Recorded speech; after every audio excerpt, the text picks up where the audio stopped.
ഈശോമിശിഹായ്ക്ക് സ്തുതിയായിരിക്കട്ടെ. വിശുദ്ധ യോഹന്നാൻ അറിയിച്ച സുവിശേഷം 11-ാം അധ്യായം 27-ാം വാക്യം. നീ ലോകത്തിലേക്ക് വരാനിരിക്കുന്ന രക്ഷകനായ മിശിഹായാണെന്ന് ഞാൻ വിശ്വസിക്കുന്നു. മർത്തായുടെ വിശ്വാസ പ്രഖ്യാപനം ഈ വചനത്തിലൂടെ നമ്മൾ ഇന്ന് കാണുകയല്ലേ. ദൈവത്തിൻ്റെ പുത്രനായ മിശിഹായാണ് നീ എന്ന് ഞാൻ വിശ്വസിക്കുന്നു എന്ന് അഭിമാനത്തോടുകൂടി ധൈര്യത്തോടുകൂടി മർത്ത ഏറ്റുപറയുക. വിശ്വാസത്തിൻ്റെ ഏറ്റവും വലിയ കാര്യമാണ് മർത്ത ഏറ്റുപറയുന്നത്. ആഴമായ വിശ്വാസത്തോടുകൂടി അവിടെ ഏറ്റുപറഞ്ഞപ്പോൾ അവളുടെ ജീവിതത്തിൽ അവർക്ക് ലഭിച്ച അനുഗ്രഹം എന്ന് പറയുന്നത് സഹോദരൻ മരണത്തിൽ നിന്ന് ജീവനിലേക്ക് പ്രവേശിച്ചു. സ്നേഹമുള്ള, ഇതാണ് വിശ്വാസത്തിൻ്റെ പ്രത്യേകത.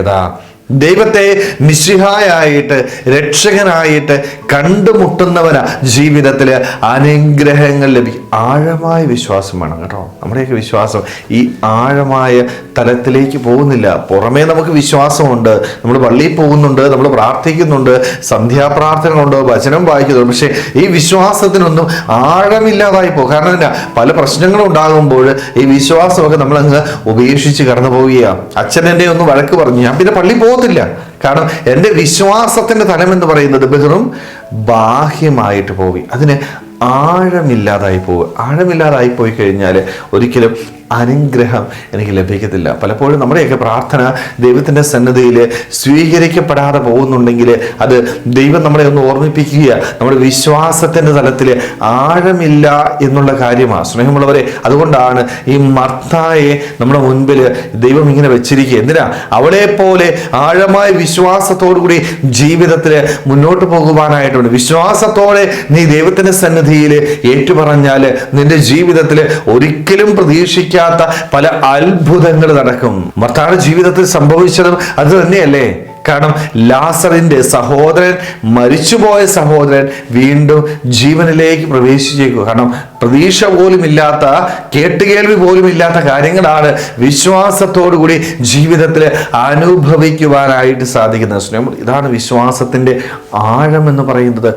ആഴമായി വിശ്വസിച്ചോ, നീ ദൈവത്തിൽ പൂർണ്ണമായിട്ട് വിശ്വസിച്ചാൽ ഒരിക്കലും പ്രതീക്ഷിക്കാത്ത അത്ഭുതങ്ങൾ നിന്റെ ജീവിതത്തിൽ നിനക്ക് ലഭിക്കും. നീ ചോദിക്കുന്നതൊക്കെയും നിന്റെ ദൈവം, പക്ഷേ അത് പുറമേയുള്ള വിശ്വാസത്തിന്റെ അടിസ്ഥാനത്തിൽ ദൈവം ഒരിക്കലും തരത്തില്ല.